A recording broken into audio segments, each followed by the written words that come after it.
오늘 성경 봉독은 두 군데를 했습니다. 누가복음 11장과 12장 두 개의 말씀을 읽었는데 공통적인 것은 무엇입니까? 공통적인 내용이 뭐예요? 뭐에 대한 것이 핵심인가요?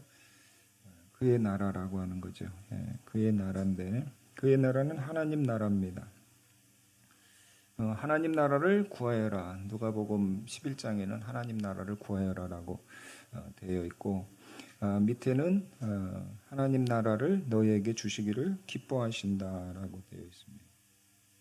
그러니까 하나님 예수님을 통해서 하나님 나라가 임했고 그것이 실제적으로 너희 삶 가운데 임하였으니 그 나라 가운데 살라는 것입니다. 그래서 오늘 설교의 제목을 하나님 나라 안에 살고 계십니까? 라고 정했습니다. 왜냐하면 우리는 구원을 받았고 하나님 백성이 되었다고 또 하나님 자녀라고 하는 것을 우리가 알고 있기 때문입니다. 그러면 하나님의 자녀면 하나님의 나라 안에서 실제적인 삶을 살아야 하는데 과연 그것이 되고 있는가를 금주 말씀은 우리에게 점검하도록 합니다. 그렇다면 하나님 나라에 산다는 것은 어떨 것인가? 어떤 율법학자가 와서 물어보죠. 어떻게 하면 영생을 얻을 수 있습니까? 영생이라고 하는 것은 하나님 나라의 삶이죠. 그러니까 하나님 나라의 삶을 사는 것이 어떤 것입니까? 라고 율법학자가 물어봤다 해도 과언이 아닙니다. 근데 그렇게 물어보니까 예수님께서 하신 말씀이 뭐예요? 성경에 뭐라고 써 있냐? 그렇게 물어보니까 그 율법학자가 내 마음을 다하고 내 목숨을 다하고 내 힘을 다하여 내 뜻을 다하여 주 너희 하나님을 사랑하라 하였고 또 내 이웃을 내 몸과 같이 사랑하라 하셨습니다. 이렇게 대답하니까 예수님께서 그게 맞다. 그러면 그대로 행하라. 그러면 살 것이다. 다른 말로 하면 그렇게 하는 것이 영생을 사는 것이다. 하나님 안에 사는 것이다. 그랬습니다. 이것을 정리하면 이렇죠. 하나의 그림으로 보면 우리가 생명의 삶 때 신앙생활에 있어서 제일 중요한 게 뭡니까? 바로 이 대목이죠. 신앙생활에서 제일 중요한 것은 관계다 그랬습니다. 하나님과의 관계 그리고 이웃과의 관계. 이것이 가장 중요한데 하나님과의 관계, 이웃과의 관계는 하나님 사랑, 이웃 사랑이라고 하는 것이죠.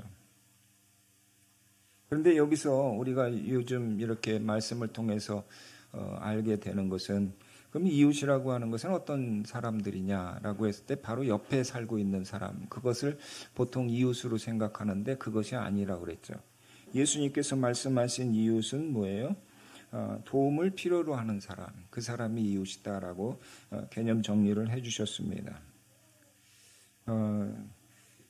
그래서 영생이라고 하는 것, 하나님 나라에서 사는 것은 하나님의 사랑을 받으며 그 사랑 안에서, 그 능력 안에서 도움을 필요로 하는 사람을 돕는 것, 그것을 구원이고 영생이다 이렇게 정리를 할 수 있습니다. 그렇다면 우리가 예수님을 믿어서 구원받았다고 하면서 신앙생활하면서 자꾸 회의와 갈등을 느끼는 것은 무엇인가? 그것은 도움을 필요로 하는 사람을 돕지 않고 자기의 삶만을 삶에만 더 관심을 갖고 있어서 그런 것은 아닌가 생각해 봐야 됩니다. 무슨 소리냐면 하나님의 사랑이 우리 가운데 임하셨으면 이 사랑은 왜 하나님은 우리를 사랑하셨는가? 사랑이 흘러가라고 하는 것이에요. 사랑을 하라고. 그러니까 내가 너를 사랑했으니까 너희도 또 이웃을 사랑하라. 하나님의 사랑이 필요한 사람에게 흘러가라는 거죠. 그러니까 물을 보면 생수가 우리 가운데 이렇게 주셨다. 생명의 그러한 말씀이든 생수를 우리에게 주셨다라고 하셨으면 이 생수는 어떻게 돼야 되는 거예요? 흘러가야 되는 거죠. 물은 고여 있으면 썩게 돼 있죠. 그렇듯이 우리가 하나님이 주시는 그 사랑과 평강과 그 은혜에 대해서 한껏 이렇게 느낄 수 있는 것은 사랑을 받기만 하면 아니고 흘려 보낼 때 그 사랑을 실제적으로 누릴 수 있고 체험할 수 있다라고 하는 그러한 말씀입니다. 그래서 이웃에 대한 사랑이 하나님 사랑, 이웃에 대한 사랑이 영생이다 하면서 제자들이 이제 기도를 가르쳐 달라고 그러죠. 어떻게 하면 기도를 합니까? 라고 했을 때 이것을 근거로 해서 가르쳐 주십니다. 주기도문이죠. 그래서 첫 번째 보면 하나님과의 관계, 중요한 것은 아버지서부터 시작한다고 하는 것이죠. 하나님을 아버지로 부르는 건 너무도 중요한 것이다. 그 친밀한 사랑의 관계라고 하는 것입니다. 그 다음에 그 아버지가 이 세상을 창조하신 분이니까 그분을 높여드리는 그러한 경외심을 갖고 있어야 된다. 그리고 하나님의 나라가 임하여 주십시오. 하나님의 그러한 통치가 임하여 주십시오라고 하는 것은 뭐냐면 바로 이웃 사랑을 위해서 필요한 것입니다. 그래서 내게 양식 주고 내 죄를 용서해 주고 이런 것이 아니라 뭐예요? 우리라고 하는 함께 더불어 사는 나뿐만 아니라 이웃과 함께 더불어 사는 그러한 사랑의 관계를 살아갈 수 있도록 하나님의 나라가 임하여 주십시오라고 기도한다고 하는 것이죠. 구체적으로 이것을 어떻게 살아가는가에 대해서 예수님께서 말씀하십니다. 한 친구에 대한 수요일 날 잠깐 얘기했는데 중요해서 좀 뒷부분에 대한 설명으로 필요해서 다시 말씀드리는데 어떤 친구가 친구를 찾아옵니다. 그것은 여행을 다녔던 친구인데 그 친구가 친구를 찾아옵니다. 근데 먹을 것이 없어요. 많이 배가 고픈 상태였어요. 그랬더니 이 친구에게 빵을 주고자 양식을 주고자 했는데 또 이 친구마저도 양식이 없어요. 그래서 이 배고픈 친구, 자기를 찾아온 친구에게 먹을 것을 주기 위해서 먹을 것을 가지고 있는 친구에게 이렇게 찾아갑니다. 그런데 날이 저물었기 때문에 그 친구는 아이들과 잠자리에 들려고 했고 문을 닫아놨어요. 그런데 이 친구가 문을 두드립니다. 지금 늦은 시간인지도 알고 있죠. 그런데 문을 계속 두드립니다. 나올 때까지 두드리는 거예요. 그랬더니 이 잠자리에 들으려고 하는 친구가 나옵니다. 그래서 뭔가 물어봤더니 지금 내 친구가 찾아왔는데 먹을 것이 없어서 지금 왔으니까 내게 먹을 것을 구워달라고 합니다.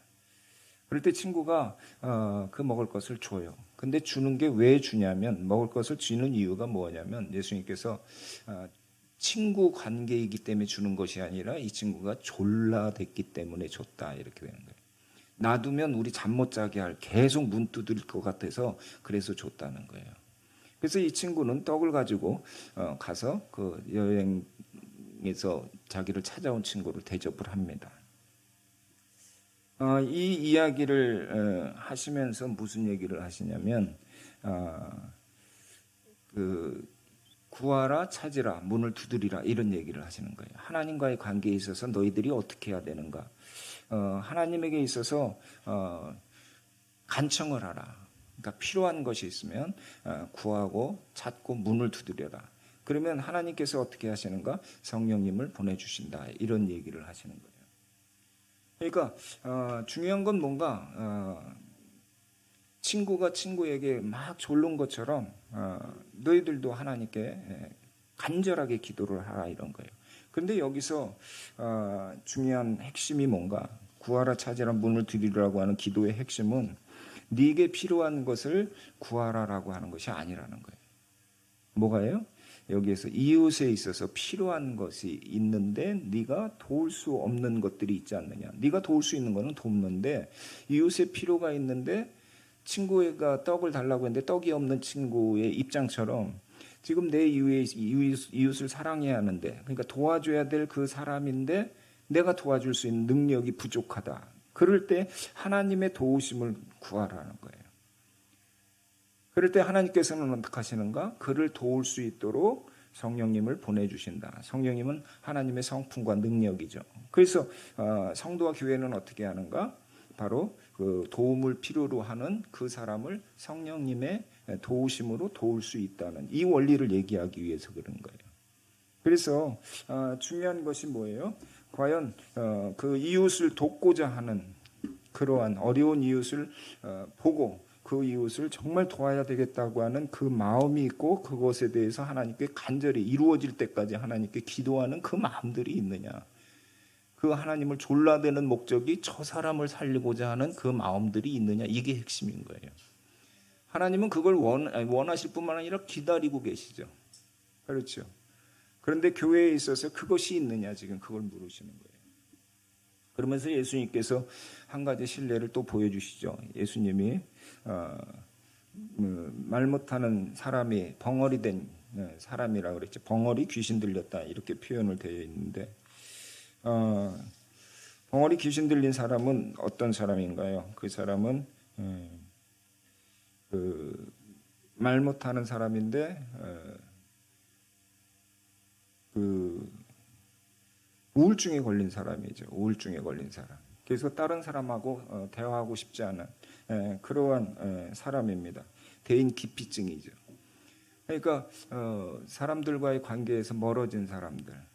귀신 들린 건 다른 게 아니에요. 그러니까 서로 이렇게 교제해야 되는 데 있어서 단절. 이렇게 잘 활동해야 되는데 활동하지 못하고 이렇게 어디에 들어가서 나오지 않는 이러한 모습들, 어둠 가운데 자꾸 거하려고 하는, 말을 안 해버리는 이러한 것들이 바로 그러한 악한 것들이 눌림을 받는, 조종을 받는 그러한 거라고 볼 수 있죠. 그러한 사람에게 있어서 도움이 필요했죠. 도움이 필요한데 예수님께서 어떻게 하셨어요? 이 사람을 고쳐주시는데 과정이 그렇습니다. 예수님은 항상 하나님의 도우심을 받으시는 거예요. 그래서 아침에 사역을 시작하기 전에 기도하시고 또 중간중간에 사역하시다가도 또 한적한 곳에 기도하셨던 것이 바로 이러한 사람들의 고쳐 있는 것이 하나님으로부터 온다는 것을 자꾸 보여주시죠. 하나님께서는 어떻게 해요? 성령님을 통해서 예수님 가운데서 그 일을 행하십니다. 하나님의 영이죠. 하나님의 능력이죠. 그래서 이 사람을 어떻게 해요? 하나님의 손을 힘입어서 고쳐줬다. 이렇게 우리 말씀에는 그렇게 기록되어 있어요. 그러니까 예수님께서 고치시긴 했지만 하나님의 도우심을 받아서 고쳐주셨다. 이렇게 되어 있는 거죠. 그렇다면 이제 이것을 왜 얘기하셨을까요?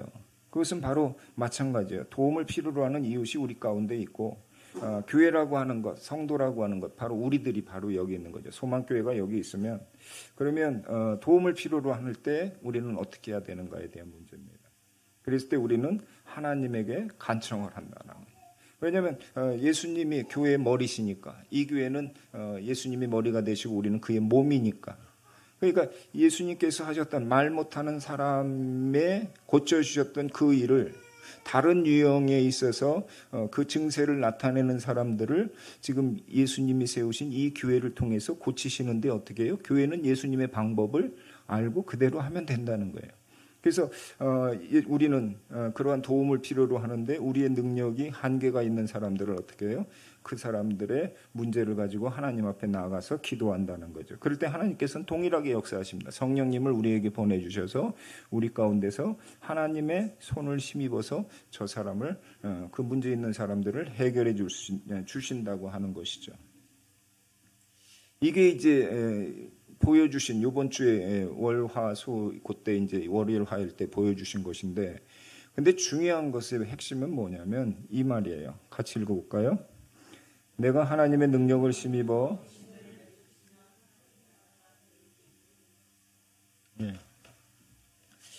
하나님 나라를 구하라고 그랬죠. 그리고 아까 12장에는 하나님께서는 너희들에게 하나님 나라를 주기를 기뻐하신다는 거죠. 그리고 예수님을 통해서 하나님 나라가 임했다 그랬어요. 근데 예수님이 하나님 나라가 임한 것은 어떤 것인가? 하나님의 능력을 힘입어서 귀신을 쫓아냈을 때 하나님의 나라가 임했다는 거예요.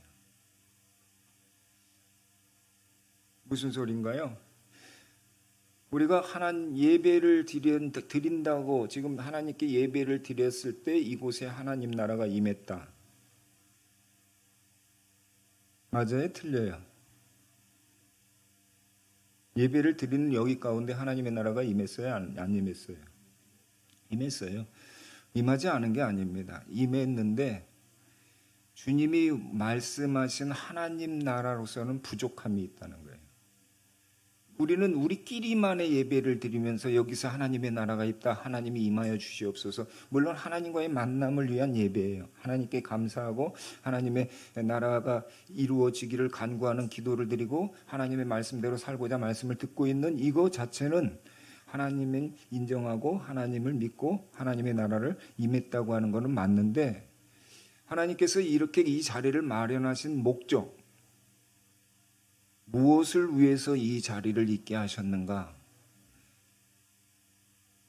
구원받은 우리를 통해서 무엇을 하기 위해서? 예수님이 하셨던 그 일들, 치유사역들, 구원사역들, 이러한 것들을 하시기 위해서 지금 하나님 나라가 이곳과 하나님과의 관계 속에서 지금 신앙생활에서 중요한 거 하나님과의 관계, 예배, 지금 여기에 있지만 신앙생활의 완성은 하나님과의 관계와 이웃과의 관계로 이어져야 되는데, 지금 저것이 없으면, 도움을 필요로 하는 이웃에 대한 도움을 주는 그러한 손길이 없으면, 그 열매들이 없으면 하나님 나라가 온전히 임했다고 볼 수 있어요? 없어요? 없다는 거예요. 하나님 나라에 임한 것은 귀신을 내쫓는 그 열매들이 있어야 된다는 거예요. 영혼 구원하는, 아닌 말로 거기에 귀신이 나간다고 하는 것은 뭐예요? 앞서 우리가 배웠던 대로 세상 풍파를 당해서 두려움 가운데 있는 사람들, 세상의 그 환난 풍파 누가 일으킵니까? 어둠의 영이 그런 것들을 일으키면 그때 그들 가운데, 그 두려움 가운데 있는 사람들에게 평안을 주는 역할을 누가 하느냐, 이런 거예요. 세상의 그 풍랑을 바라보면서 두려워하는, 와 이젠 죽었구나 생각하는 그 사람들에게 있어서 그보다 이 모든 바다와 바람을 만드신, 천지를 만드시고 운행하시는 하나님의 손길이 있다고 하는 것을 보여주는 사람이 누구냐? 그분이 허락하지 않는 한 너희들은 죽음이라고 하는 것이 너희들을 삼키지 못한다고 하는 것을 분명하게 얘기하고, 그 하나님이 이 풍랑을 잔잔케 하신다고 하는 것에 대한 믿음을 주는 것이 누구냐는 거예요. 또 군대 귀신이라고 하는 정말 온갖 스트레스를 주고 정신질환, 육체적인 그러한 황폐함을 가져다주는 일들이 이 세상에 얼마나 많습니까? 온갖 종류의 그러한 것들이 있는데, 뭐 심한 스트레스나 우울증이나 조울증이나 피해망상이나 여러 가지로 정신장난에, 정말 이렇게 봤을 때는 정상적인 사람 같지만 하는 짓에 보면은 정말 이상할 정도로 하는 사람들이 얼마나 많이 있어요. 그들은 도움이 필요한 사람들로서 그들을 온전케 하는 게 누구냐, 이런 거예요. 그들을 보면서 무서워서 피하기만 하는 교회라면, 성도라면 그것은 하나님 나라가 그들 가운데 임했다고 볼 수가 없다. 하나님의 나라가 뭔지를 모르는 것이라는 거예요. 혈류병 걸린 여인이 있었죠. 예. 부끄러움입니다. 왜냐하면 피를 쏟는 병이니까. 그러니까 말도 못하는 병인데 그것을 10년 넘게 그 병을 가지고 앓고 있었고, 온갖 고치려고 노력을 하고 돈도 많이 다 탕진하고 용한 의원 찾아갔지만 못 고친, 남한테 들어지지 못하는 그 치부, 이러한 것들 누가 고치느냐는 거예요. 소리치고 반항하고 방에 틀어박고 있거나 밖으로 도는 아이들, 죽은 아이들 살리셨죠. 죽은 아이 살릴 때 그런 거죠. 자고 있는 것이다. 제가 그래서 그런 거죠. 그 아이들에 있어서의 그러한 것은 그들이 하고 싶어 하는 것이 아니라 이 세상의 악함 때문이다, 이렇게 얘기한 거죠. 그런 아이들의 변화가 일어나는 것을 누가 하느냐? 그걸 사춘기라고, 세상이 그러니까 그렇게 내버려 둬야 되는 것이냐? 아니라는 거예요. 말씀의 물결이, 청소년들 가운데 말씀의 물결이 일어나고 있습니다. 금주 칼럼인데요. 베트남 비전트리 갔다 와서 무슨 변화가 있었습니까? 갔다 온 애들에 있어서 변화들이 있습니까? 가정에서 들어보면 있다 그래요. 가장 큰 변화는 뭔가? 이 아이들이 하나님의 말씀을 매일 묵상하기 시작하는 거예요. 그러니까 2장을 읽고 거기서 가장 와닿은 성경을 쓰고 그걸 가지고 토요일 날이면은 목장에서 나눕니다. 그리고 매일매일 그것을 카톡에 올리기 시작합니다. 우리 어른들이, 부모들이 했던 것을 아이들이 하기 시작하는 거예요. 그래서 제가 갔다 온 지 한 달 됐는데 뭐가 좋았냐라고 물어봤어요. 우리 학생들한테. 그랬더니 아이들이 뭐라 그래요? 하루의 시작을 말씀으로 시작하니 하루를 말씀 안에서 사는 것 같아서 좋아요. 하나님이 얼마나 좋은 분이신지, 저를 얼마나 사랑하시는지 알게 되었어요. 하나님이 언제나 함께 하신다는 사실을 몰랐던 야곱처럼 나도 나와 함께 하시는 하나님을 몰랐습니다. 요셉이 어려움 속에서 함께 하시는 하나님을 믿고 순종함으로 이집트의 총리가 된 것처럼 저도 말씀에 순종하는 사람이 되겠습니다. 계속해서 말씀하시는 하나님의 말씀을 듣지 않아서 온갖 재앙을 받은 바로 왕처럼 나도 하나님의 말씀을 듣지 않았는데 이제부터 하나님의 말씀을 따라야 하겠습니다. 이런 것들이 자신의 변화라고 얘기를 하는 거예요. 뭐가 바뀌었습니까? 성경 속에 있는 하나님 나라를 보는 거예요. 하나님을 만나기 시작하는 거예요. 성경 속의 인물이 바로 오늘날의 나구나라고 하는 것이 대입이 되기 시작하는 거예요.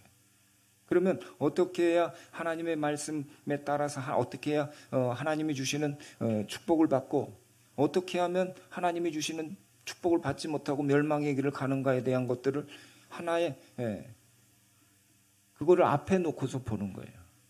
그러고서 자기들이 선택을 하는 거죠.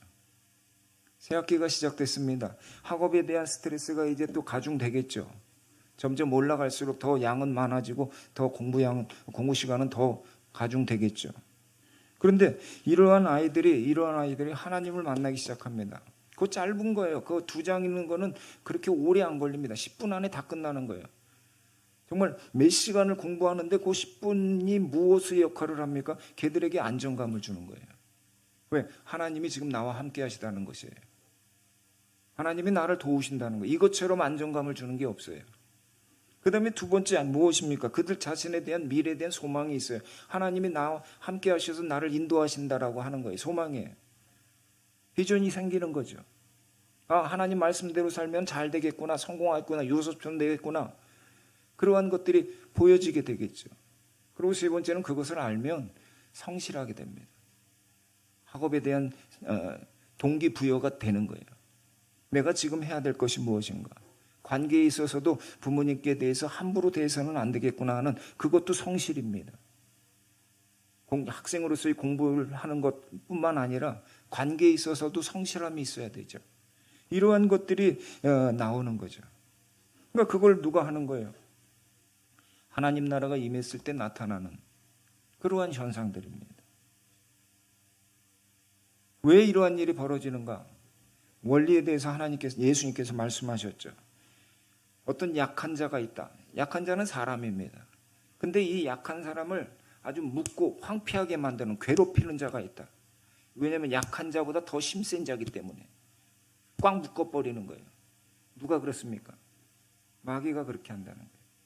죄가 그렇게 한다는 거예요. 세상이 이들을 포로 만들어 버린다는 거예요. 그래서 행복하지 못한 거예요. 행복하고 싶지만 행복하지 못한 상태의 삶이 이 세상에서의 삶이라는 거예요. 그런데 예수님이 얘기하십니다. 이 사람들을 묶고 있는 이 죄악된 것들을 푸는 것이 있다. 누구냐면 이 묶고 있는 것보다 더 강한 것이 이 힘센 자를 물리쳐버리면 된다는 거죠. 그래서 포로된 자를 자유하게 하는 더 강한 자가 오면은 이 묶인 자를 뜯어낼 수가 있다. 이 묶인 자를 멸망시키고 여기에 포로된 자를 살릴 수 있다. 이게 구원인 거예요. 더 강한 자가 누굽니까? 예수님이죠. 예수님께서 그래서 원수 마귀를 물리치셨다. 사망 권세를 물리치셨다. 죄에서 자유하게 하셨다. 이런 거예요. 그 원리인 거예요. 그러니까 더 강한 것이 그 밑에 약한 것을 보호하고 괴롭혔던 것들을 뜯어낼 수 있는 거예요. 물리칠 수 있는 거예요. 그런데 한 가지 조심해야 될 게 있다는 거예요. 약한 자가 자기를 괴롭히는 자로부터 자유함을 얻었는데 그런데 이 약한 자 안에 비어 있으면 안 된다. 강한 자가 도와주셔서 이 모든 것들을 물리쳐 주셔서 구원을 받게 해주셨으면 이 안에 강한 자가 자리할 수 있도록 해야 된다. 강한 자가 지키도록 해야 된다. 뭐예요? 그분의 말씀이 있어야 된다는 거예요. 그분과 함께 동행함이 있어야 된다는 거예요. 그런데 이러한 그렇지 않으면 어떻게 되는가? 여기가 비어 있으면 이제 좀 자유해졌다고 그냥 자기 마음대로 그냥 그대로 놔두고 있으면 자기 식대로 다시 살아가고 있으면 무슨 일이 벌어지는가? 그 떠났던 못된 자가 다시 돌아다니다 갈 데 없어 다시 그 집에 돌아온다는 거예요. 근데 그 집에 아무것도 없더라. 그러면 어떻게 해요? 자기보다 더 센 7 귀신을 데리고 들어간다는 거예요. 그러면 어떻게 해요? 이전보다 더 악해진다는 거예요. 여러분, 이런 것들을 우리가 주변에서 많이 봅니다. 신앙생활을 하는 듯 싶은데 어느 순간에 보면 하지를 않아요. 그러면서 예배 자리도 점점 멀어져요. 그러면서 삶은 더 황폐해져요. 고집스러워져요. 이런 부분들이에요. 무엇에 보호를 받아야 되는 거예요? 정말 강한 분의 보호를 받아야 되는데 그렇지 않고 비워놓는 거예요. 그분의 약속의 말씀이 없고 이기는 방법이 없고 이러한 때인데 뭘로 이깁니까? 이러한 것들이 많이 있다는 거예요. 그러면서 주님께서 뭐라 그러냐면 이러한 일이 일어나는 것은 악한 세대이기 때문이다. 세상이 악하다. 세상이 악한 것을 알아야 된다. 사람들은 자꾸 악한 세대의 특징은 뭐냐면 표징을 구한다는 거예요. 표징은 뭐예요? 눈에 드러나는 거예요. 밖으로 드러나는, 눈에 보이는 거예요. 근데 이 표징이라고 하는 것은 내가 원하는 거예요. 내 식으로 내가 원하는 거. 그러니까 내 문제를 해결할 수 있는 뭔가 기적 같은 대박이 일어나기를 바라는 거예요. 그래야지 믿겠다는 거예요. 뭐 눈에 보이지 않는 것은 없는 거예요. 그런 게 어디서 있는 거예요? 지금 현실적으로 지금 내 배를 배부르게 해줄 수 있는, 지금 나를 치유할 수 있는 어떤 그 무엇, 이것을 사람들은 원한다는 거예요. 그러면서 그러한 사람들이 어떤 사람들인가라고 예를 듭니다. 그럼 보통들 악한 세대라고 하면 세상 사람들이 이렇게 살아서 이 사람들이 이런 것이다. 하나님 나라를 그 사람들이 들어가지 못하는 것이다. 이렇게 예를 들으시는 게 맞는데 악한 세대에 살면서 하나님 나라에 들어가지 못하는 사람의 대표적인 예를 누구를 드냐면 바리새인을 드는 거예요. 여기에 우리가 집중을 해야 되는 거예요. 바리새인은요, 바리세파라고 하는 것은 분리주의자입니다. 분리하다 이런 뜻이에요. 분리하는 것이 뭐예요? 세상으로부터 분리되는 거예요. 왜냐하면 세상으로부터 분리돼서 우리는 하나님의 자녀로 의롭게 살겠다라고 작정한 사람들이에요. 말씀대로 살겠다. 그래서 어떻게 하면 더 말씀대로 살까? 아주 그냥 세부적으로 조항을 만들고 금식을 일주일에 2번 하고 뭐 예배하는 거, 기도 시간 뭐 이런 거 철저하게 지키고 말씀에 대해서 암송하고 뭐 이런 것들이 아주 그냥 탁월한 사람들이에요. 그런데 예수님께서 뭐라고 얘기하세요? 예수님께서 그들에 있어서 그들은 탐욕과 악독이 가득하다 이렇게. 겉은 그럴듯해 보인다. 하나님을 잘 믿는 사람들처럼 보이는데 그 속은 그게 아니다 이런 거예요. 탐욕이라고 하는 것은요, 지나친 욕심 얘기입니다. 욕심이 과한 거예요. 과한 욕심인데 악독이라고 하는 것은 그 욕심을 채우기 위한 악하고 독한 마음. 무슨 소리예요? 이것을 딱 갖고 싶다는 그러한 마음이 있으면 이것을 이루기 위해서 수단 방법을 가리지 않는 게 악독입니다. 그러니까 바리새인의 마음속에 뭐가 있나? 자기 욕망이 있는 거예요. 그러면서 그 예를 하나하나 드십니다.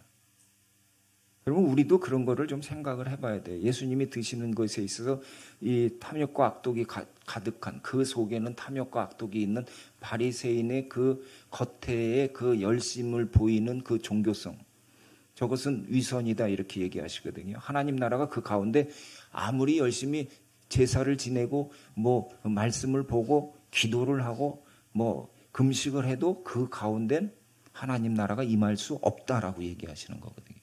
그렇다면 그 탐욕과 악독에 대한 구체적인 게 뭔가 설명을 하십니다. 첫 번째는 뭘까? 11조 얘기하는 거예요. 11조에 대해서 뭐라고 하냐면 박하와 온양과 온갖 채소의 11조는 바치면서 정의와 하나님께 대한 사랑은 소홀히 한다. 그런 것들도 반드시 행해야 하지만 이런 것도 소홀히 해야 돼요. 11조에 대한 부분에 있어서 중요한 것이 뭔가? 11조를 11조는 내야지. 내야 돼. 그 다음에 이거는 뭐야? 11조도 내지만 사랑과 정의의 그 정신을 가지고 있어야 되는 거야. 이게 무슨 소리냐? 11조를 하시는 분들이 있으시죠. 11조 이제 하시는데 11조를 하시는 목적이 뭔가? 이렇게 물으면요. 속에 어떤 마음이 있냐면 말라기 3장 10절의 말씀이 여기에 딱 들어가 있어요. 뭐냐면 11조를 하라. 내 창고에 11조를 하면 내가 너희들을 흔들어서 하늘 복을 내려줄 것이라고 하는 게 말라기 3장 10절의 약속이에요. 그러면 그 사람들은 어떤 생각을 하냐면 11조를 내면 하나님이 물질의 복을 풍성하게 내려주신다. 이렇게 돼요. 얼마나 좋습니까? 10% 내고 1000% 받으니까. 거래예요, 거래. 11조를 내는 사람들 가운데 그런 마음을 가지고 내는 사람들이 있다는 거예요. 그렇죠? 많을까요? 그런 경우들이 많이 있어요. 근데 중요한 거는 뭔가 11조는 하나님한테 이 10분의 1을 드리면 하나님이 더 대박 주신다. 이게 아니고 제가 말씀드렸잖아요. 11조를 해야 되는 이유는 11조 정신이 살아야 된다는 거죠. 11조 정신이 첫 번째는 뭐예요? 잊어먹으시면 안 됩니다. 11조 정신의 첫 번째는 누가 주인이다? 하나님이 주인이라는 거예요. 보십시오. 이집트에 있었던 사람들이 종로로 됐던 사람들이 가나안 땅 주겠다고 했을 때 너희들이 주인 되겠다 하는데 이 땅을 누구 땅이냐? 내 땅이다. 내가 너희들 주는데 10분의 1은 내 것을 나한테 줘. 다 네 게 아니야? 원래 내 거야. 근데 10분의 9는 네가 써. 대신에 10분의 1을 나에게 줘. 주겠느냐? 여기서부터 시작된 거예요. 그러니까 하나님의 주인 되심을 인정하는 게 10분의 1. 내게 건강도 주셨고 내게 은사도 주셨고 일할 수 있는 능력도 주셨고 일터도 주신 게 하나님입니다 라고 하는 거예요.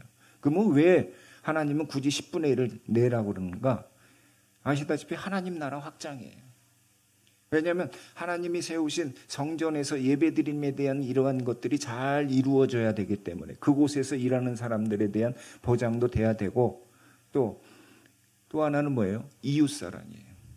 고아와 과부와 나그네를 도와야 되는 거예요. 그러니까 주변에 사람들, 이방인들이 왔을 때 주변에 있는 사람들, 그 사람들을 돕는 구제사역, 선교사역 이런 것들이 11조로 인해서 되어진다는 거지. 바로 그게 11조 정신이에요. 그러니까 이 사람들은 바리새파 사람들은 뭐예요? 성경을 너무 잘 알고 있으니까 어떤 식으로 하는 거예요? 11조를 내가 냈으니까 잘 될 것이다 이런 생각이에요. 근데 하나님은 그게 아니라 11조는 내긴 냈는데 네 속에 뭐가 있냐면 공의와 사랑이 없어. 공의는 높은 데서 낮은 데로 흘러가야 되는 거거든요. 사랑도 마찬가지입니다. 이 흐름이 없어. 내가 너를 축복했으면 그 축복이 흘러가야 되는 거야. 근데 흘러가지 않는 것에 그 마음가짐이 뭘로 나타나는 줄 아세요? 두 번째, 높은 자리에 앉기 인사받기예요. 시장에서 인사받고 사람들 많은 데서 보면 아이고 나오셨습니까? 이렇게 인사받기 좋아한다는 거예요. 그 다음에 어디쯤 가면 상석에 꼭 앉는 거예요. 내 자리가 보면 중앙에 이렇게 있고 저 끝에 앉아 있으면 되게 기분 나빠하는 거예요. 어느 순간에 그렇게 돼버리는 거예요. 왜? 교만해졌으니까. 하나님이 높여주셨는데 어느새 자기가 우쭐대기 시작하는 거예요. 제자들에게 그런 현상이 나타났죠. 어부였던 아무것도 모르던 시골 출신들 그 사람들이 예수님이 부르셔서 3년간 다니다 보니까 뭔가 할 줄 아는 거야. 뭔가 알기 시작한 거예요. 귀신도 쫓아내고 병든 자도 고치는 그런 기적도 간간히 행했단 말이에요. 그러다가 3년쯤 됐을 때 예루살렘으로 가려고 사마리아를 통과하려고 할 때 사마리아 사람들이 환영을 안 했다 그랬더니 야고보와 요한이 뭐라 그랬어요? 예수님 저들이 우리를 무시하네요. 한번 본 때를 보이죠. 언제부터 자기들이 그랬다 그러는 거예요. 이런 마음들이 이렇게 생기는 거예요. 내가 점점 주인이 되기 시작하면 그러는 거예요. 하나님하고 거래하려고 그러면 그런 마음들이 드는 거예요. 그래서 높은 자리에서 인사받기를 하고 그 다음에 또 어떤 일이 있어요? 저게 아주 인정 욕구입니다. 그러니까 탐욕이라고 하는 것은 물질만이 아니에요. 인정도 욕구, 인정 욕구예요. 탐욕도 인정이에요. 인정 욕구예요. 인정 욕구도 탐욕 중에 하나라고요. 자존심 안 깨는 거 있죠. 체면, 남이 나를 어떻게 볼까. 이것처럼 큰 탐욕이 없습니다. 자기 사랑이니까 에고. 이게 깨지지 않으면요, 하나님 나라는 임할 수가 없어요. 세 번째는 그러한 사람들은 어떤 모양을 보이는가? 평지 아래에 있는 무덤이라고 하는데 다른 성경에 보면 잔디밭 밑에 있는 무덤이라고 돼 있어요. 잔디가 쫙 깔려 있는데 겉으로는 푹신푹신하고 되게 좋죠. 공원 같죠. 근데 그 밑에 완전히 무덤인 거예요. 해골이 있고 썩어진 것들이 있고 그걸 알면 거기 잔디밭에 가서 애들 놀게 하겠어요? 자기도 거기 소풍 가겠냐고. 그러니까 남들이 봤을 때는 어때요? 평화로운 거예요. 겉에는 아무런 문제가 없어요. 화려한 옷차림에 화장과 명품 가방을 듣고 있고 멋진 모습을 가지고 있고. 근데 속은 그렇지 않은 거예요. 겉으로 보기에는 좋은데 가까이 갈수록 가까이 지내야 될 사람들, 가장 화목해야 될 가정에 깨져 있는 거예요. 겉으로 보기에는 좋은 것 같으나 점점 갈수록 참담한 거예요. 그러고는 그런 사람들이 하는 특징은 뭐예요? 남 시키기 좋아하는 거예요. 이거 해라 저거 하라만 하지 자기가 본을 보이지 않는 거예요. 예수님의 특징은 뭡니까? 하라고 그러는 게 아니라 본을 보여서 따라하게끔 하는 거죠. 부모들이 명심해야 될 게 그겁니다. 말씀 묵상하라가 아니라, 기도하라가 아니라 내가 그 말씀에 사람이 먼저 돼야 돼요. 묵상에도, 칼럼에도 그렇게 했습니다. 기도하면, 하나님 앞에 말씀 묵상하고 그 말씀으로 살기를 기도하면 하나님의 마음을 우리에게 주셔서 말이 달라질 수밖에 없어요. 근데 기도하지 않고 말씀이 없는 상태에서 애를 대하면 자기 감정으로 나가게 돼 있어요. 그게 남에게만 짐 지우는 거예요. 자기는 안 하고. 그리고 이러한 사람의 특징은 뭡니까? 성경에 나오는 거에 있어서 비판 정신이 아주 좋아요. 정죄를 얼마나 잘하는지 몰라요.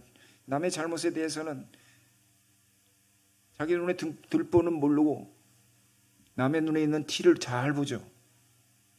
그러니까 어떻게 돼요? 성경을 보면 구약에 있어서 이스라엘 백성들 어떻게 금송아지를 만들 수가 있어? 어떻게 우상을 섬길 수 있지? 이렇게 손가락질을 해요. 신약을 보면 사두개인, 바리새인, 율법학자들의 그러한 예수님에 대한 그런 무분별한 그런 행동을 보면서 어떻게 성경을 아는 사람들이, 하나님을 믿는다고 하는 사람들이 예수님을 저렇게 대할 수 있지? 또 손가락질을 했어요. 우리가 그런 것에 익숙해 있다고요. 성경에 보면서 이 사람들은 그래서는 안 된다 그러면서 우리의 실제 생활은 어떻게 하는가? 못지않게 하는 거예요. 우리 안에 이미 우상이 있고 우리 안에 하나님의 말씀에 전적으로 순종하지 않아서 행하는 저 많은 것들이 우리 안에 있는 것에 대해서는 인정하지 않는 거예요. 그러면 결국은 어떻게 되는가?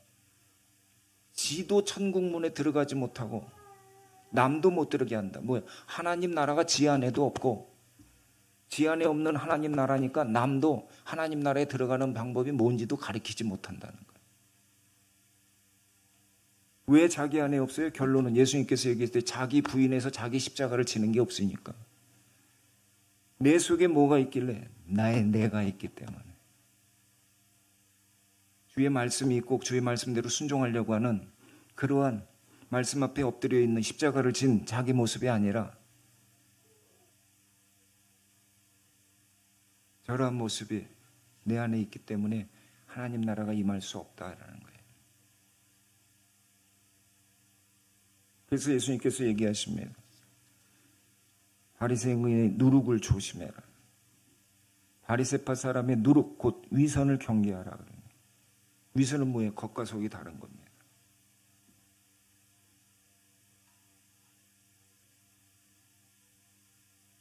겉은 평안한 것 같고 웃고 있고 친절한 것 같고 섬기는 자의 모습 같은데 믿음이 있는 것 같은데 속은 어때요? 불안하고 항상 뭔가 우울감이 있고 툭하면 화가 나고 툭하면 인정받으려는 교만함이 있고 또한 믿음이 아니라 항상 갈등 속에서 확신 없는 그러한 의심 속에서 지내고 있는 그러한 모습들. 그런데 이것은 퍼진다는 거예요.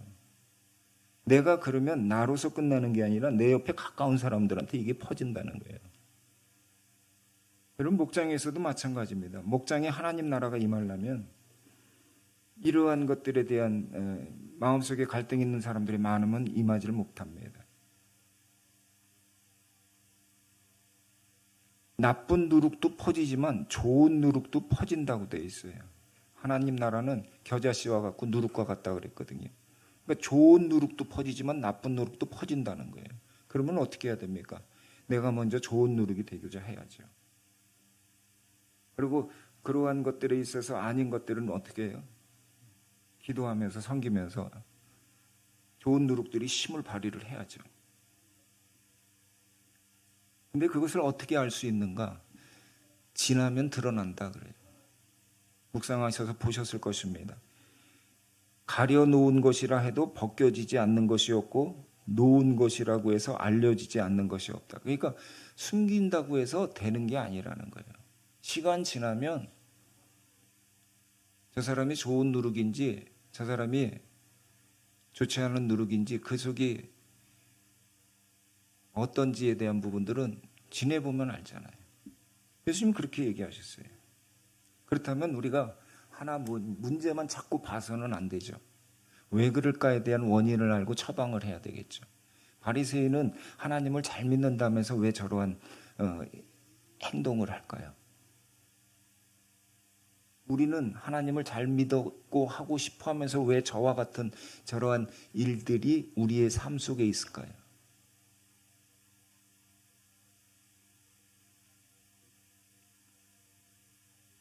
금주 말씀 속에서 자주 등장하는 단어가 있습니다. 그건 뭘까요? 두려움이에요. 같이 읽어볼까요?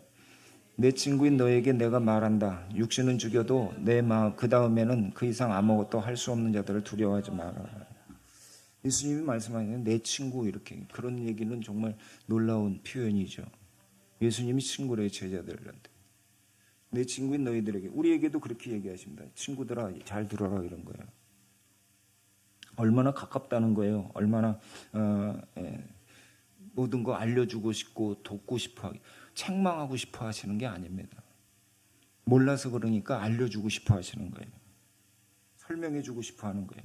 그러면서 뭐 때문에 그러냐면 너네들 두려워하지 이런 거예요. 뭐 때문에? 죽을까 봐. 죽음이라는 것도 두렵지만 아우 나 죽는 줄 알아서 툭하면 죽는 줄 알았대. 이래서 죽는 줄 알고 저래서 죽는 그 표현이 그거예요. 두려움이 있지 너네들. 무슨 일만 나면 어떻게 될까 봐 하는 그러한 마음이 있지. 불안하지. 니네 속에 그게 있는 거야. 탐욕을 가지는 그 마음속 깊은 곳에 무엇이 있는가? 두려움이 있다는 거예요. 결핍이 있다는 거예요. 안정에 대한 결핍이 있는 거예요. 그러면 두려움인 거예요. 보호에 대한 결핍은 두려움이잖아요. 근데 예수님께서 말씀하십니다. 죽음 자체를 두려워하지 말아라. 죽는 거 두려운 거 아니야. 문제는 죽은 다음이 문제야 이거예요. 죽음 그 자체는 두려운 게 아니야. 근데 무지들 두려워하거든요. 끝이라고 생각하기 때문에. 그 뒤가 중요한 거야. 왜? 그 뒤에 뭐라고 되어 있냐면 죽음 위에 일어날 일, 거기에서 죽은 다음에 지옥에 던질 권세를 가진 분을 두려워해라 이렇게 되어 있어요. 어떤 사람은 천국에 가는데 어떤 사람은 지옥에 갈 수밖에 없어. 죽는 게 끝이 아니라 그 다음에 있는 삶이 중요한 거야. 평생을 영원한 천국에 있을 것이냐, 영벌을 받을 것이냐, 그것에 대한 두려움을 가져야지. 이렇게 얘기하는 거예요. 그리고 그분을 두려워해야지 너희들을 어렵게 하는 어떤 사람이나 어떤 환경을 두려워하지 마라. 어떤 사건을 두려워하지 말고 그분 하나님, 그 권세를 가지신 하나님을 두려워해라. 두려워하라는 거는요, 경외함입니다. 경외. 그러면서 뭐라 그래요? 참새 5마리가 분양에 팔리지 않느냐. 근데 하나님께서는 그 가운데 하나라도 하나님께서 잊지 않아. 이런 거예요. 그 참새, 아까 참새 나오는, 찬양하는데 참새 나오는데 참 이쁘던데. 그 참새 5마리가 팔린다는 거예요. 거기서 이제 팔리는데, 사고 파는데, 그것에 있어서 그 참새 5마리 파는 게 뭐 하나님이 이 세상을 만드시고 다스리시는 하나님이, 아닌 말로 나라의 임금님이 뭐 참새 뭐 몇 마리 팔렸는데 그게 어디서 팔렸어? 누구 거 팔린 거야? 이런 거 관심이나 있겠어요. 근데 하나님은 관심을 가지시네. 하물며 너희들은 어떻겠느냐 이런 거예요. 너희들은 참새보다 귀하다. 어느 정도 귀하냐? 자기 머리카락, 우리들의 머리카락을 세고 계신대요. 오늘도 머리 감는데 머리 빠지는 거 보고서 아우 많이 빠졌다 이렇게 생각하는데 몇 개 남았는지 모르잖아. 근데 하나님만 하신 대진아 너 머리 빠져서 속상하지. 그래도 이만큼 남았다.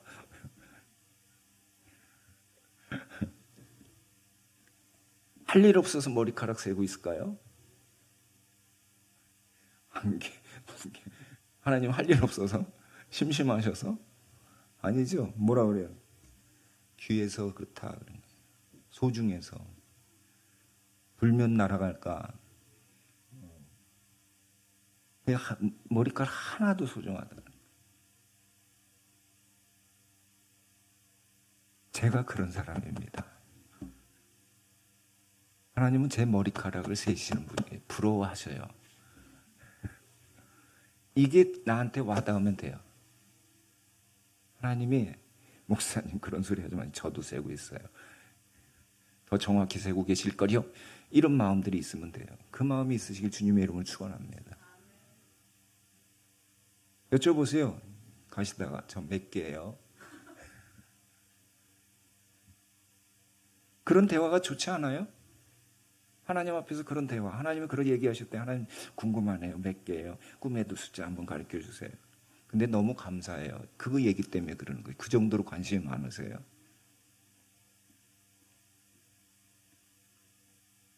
그러면서 하나님께서 그 소중함을 알지 못하게 하는 이유가 있다. 그러고 얘기하세요. 그게 뭘까? 너희는 조심하여 온갖 탐욕을 멀리하여라. 재산이 차고 넘치더라도 사람의 생명은 거기에 달려있지 않다. 그러면서 어떤 부자 얘기를 하죠. 어리석은 부자래요. 어떤 부자가 농사를 졌는데 대풍이 들었어요. 그러자 그 부자가 뭐라 그래요? 이렇게 얘기를 해요. 내 소출을 쌓아둘 곳이 없으니 한번 쭉 읽어보세요. 그런데 주님께서 이 사람을 어리석은 부자라고 한 이유가 있어요. 그 단어가 뭔지를 찾아보세요. 왜 어리석을까요? 이 사람은.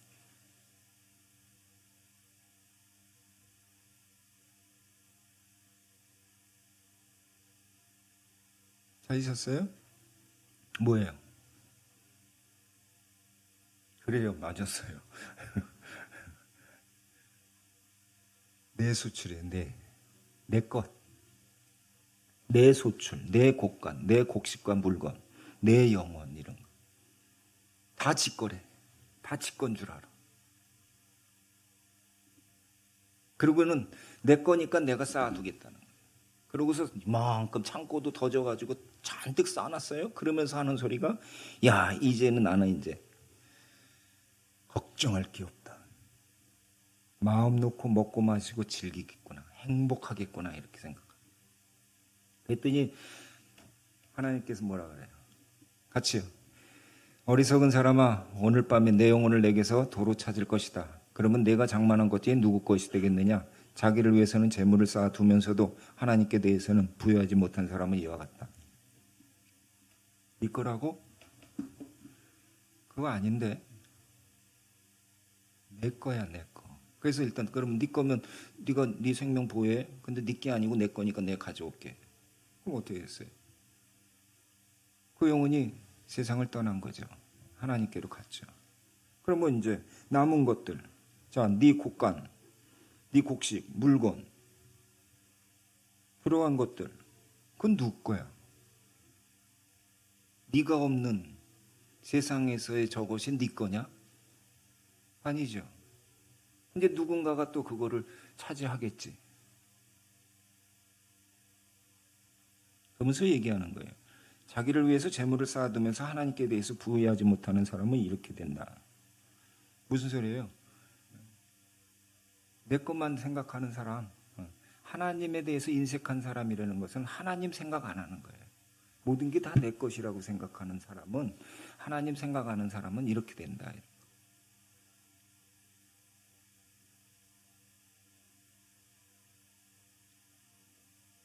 그러면서 얘기하신 게 우리가 잘 알고 있는, 무엇을 먹을까, 무엇을 마실까, 무엇을 입을까 걱정하지 마라.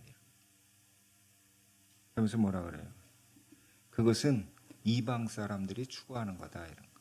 이방 사람들은 뭐예요? 하나님을 믿지 않는 사람. 이방 사람들이 추구하는 거, 염려, 걱정, 근심하는 건 나쁘다는 것이 아니라 그럴 수밖에 없는 구조고 그런 사람들이에요. 근데 그것은 이방 사람들은 하나님을 모르는 사람들, 하나님을 아버지라고 부르지 못하는 사람들, 그 사람들은 그렇게 살 수밖에 없어라고 얘기하는 거예요. 근데 너희 아버지, 너희들은 아버지가 누구야? 하나님이시잖아. 하나님이 아버지시면 아버지는 뭐 하는 사람이야? 자식들 먹고 사는 거 책임지는 사람 아니야. 그럼 하나님의 아버지는 너희들의 삶을 책임지실 거 아니야. 근데 뭘 그렇게 내일 먹을 거, 뭘 먹을까, 어떤 걸 먹을까, 이거 갖고 모든 시간과 생명을 거기에 다 낭비하냐는 거예요. 조금 생기면 히히거리고 없어지면 그거 없다고 죽겠다 그러고 왜 그러고 사느냐는 거예요. 그러면서 어떻게 해요? 너희 필요한 거 아니까 제일 중요한 건 뭐냐? 아버지와의 관계. 하나님 아버지 나라를 구합니다. 하나님 나라 안에서 내가 살게 해주세요. 하나님 나라는 건 하나님 사랑과 능력 안에서 내가 살게 해주세요. 그냥 믿습니다가 아니라 진짜 그분의 통치 안에서 살게 해주세요. 이렇게 구하라는 거예요. 그랬을 때 어떻게 되는가? 같이요. 두려워하지 말아라. 적은 무리여. 너희 아버지께서 그의 나라를 너희에게 주시기를 기뻐하신다. 왜? 뭐 때문에 그러고 있는 거예요? 두려워하는 거예요. 뭘 두려워하는 거예요? 먹고 사는 문제로 두려워하는 거예요. 태산처럼 덮치는 어떤 그런 어려움의 그러한 크기들이 점점 반복해서 더 커지게 끊임없이 계속 밀물처럼 이렇게 몰아쳐올 때 두려움을 갖는 거예요. 평강이 깨져버리는 거예요. 문제도 그렇지만 돈이 없으면 두려운 거예요. 어떻게 살지? 애들을 어떻게 공부시키지? 현실적인 거죠. 또 남이 나를 어떻게 볼까 두려운 거예요. 아, 이것이 드러나면 어떻게 되지? 혈류병 여인처럼. 뭔가 일이 그르칠까 봐 두려운 거예요. 잘 돼야 될 일인데 뭔가 어디선가 터지거나 뭔가 일이 벌어지면 어떡하지? 여러분, 이 세상은 돈을 못 벌면 무능한 사람이 되는 세상입니다. 그렇죠? 착하면 바보 취급받는 거예요. 같은 편이 아니면 적으로 취급받는 세상이 돼버렸어요. 너무 안타까운 거예요.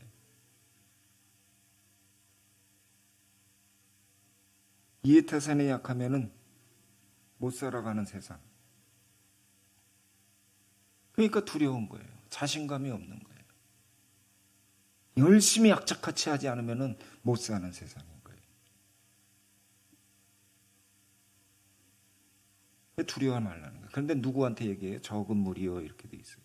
다른 성경에 보면 적은 무리라고 했을 때 뭐라고 되어 있냐면 적은 무리라고 하는 것은 나의 어린 양떼들아 이렇게 돼 있어요.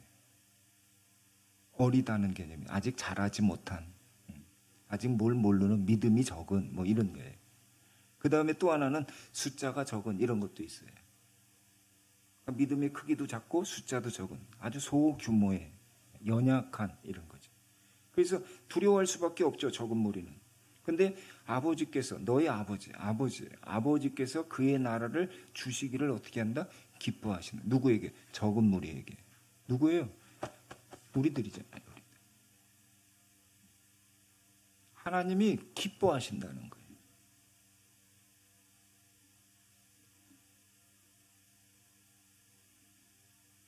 하나 꼭 기억하고 끝내야 될 게 뭐냐면 이 말씀입니다.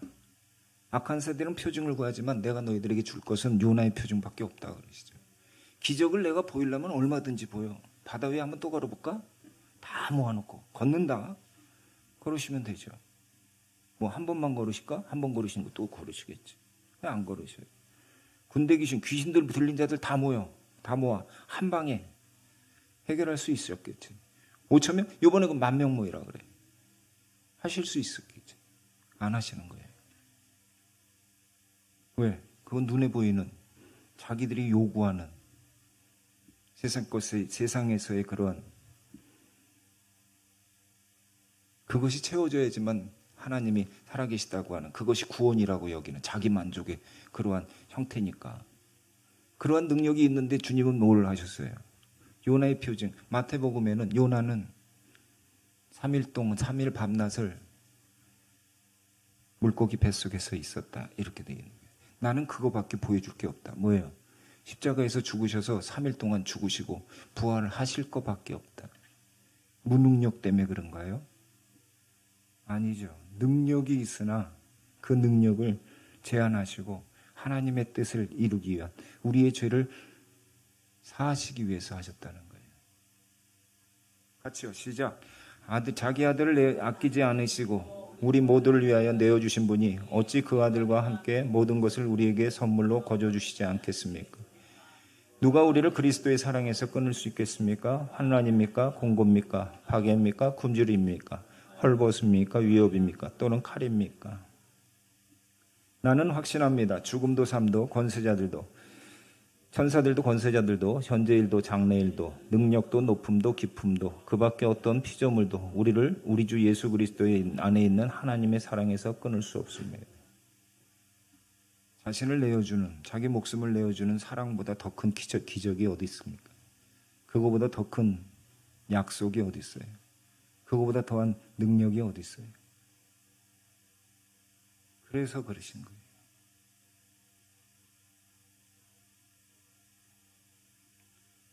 내 것이 네 것이다.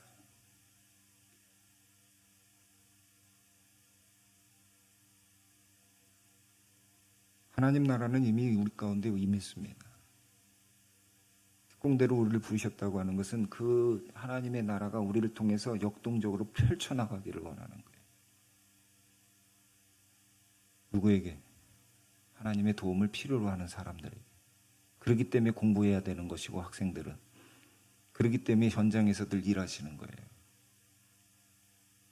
세상 속에서 파견된 그리스도의 몸으로서 하나님의 뜻에 따라서 예수님이 하셨던 그 방법으로 섬기는 자로서 남을 성공시키는 자로서 공의와 사랑으로 살아가는 게 저희들인 줄 믿습니다. 함께 이제 기도할 텐데요. 내 안에 있는 탐욕, 두려움을 주님께 드립니다. 이런 거예요. 그래서 나 했던 것들 주님 용서하세요라고 기도합시다. 또 하나는 하나님 나라가 내게 임하여 주옵소서라고 기도하는데 하나님 말씀에 순종하고 이웃을 섬기겠습니다. 예수님 말씀 중에 그런 거 있어요. 어떤 사람들이 당신을 뵌 배와 또 당신을 젖먹인 그 젖은 그 여인은 참 복됩니다. 그렇게 얘기를 한 거죠. 당신을 낳은 여인은 참 복됩니다. 마리아를 얘기했겠죠. 근데 예수님께서 거기다 뭐라고 얘기해요? 하나님의 말씀을 듣고 순종하는 자가 더 복되다 이렇게 얘기했어요. 왜 그랬을까요? 애를 태중에 있고 저는 그런 생각이 들어요. 애를 태중에 있고 안고 젖먹이는 것은 누가 좋습니까? 그 사람이 좋겠죠.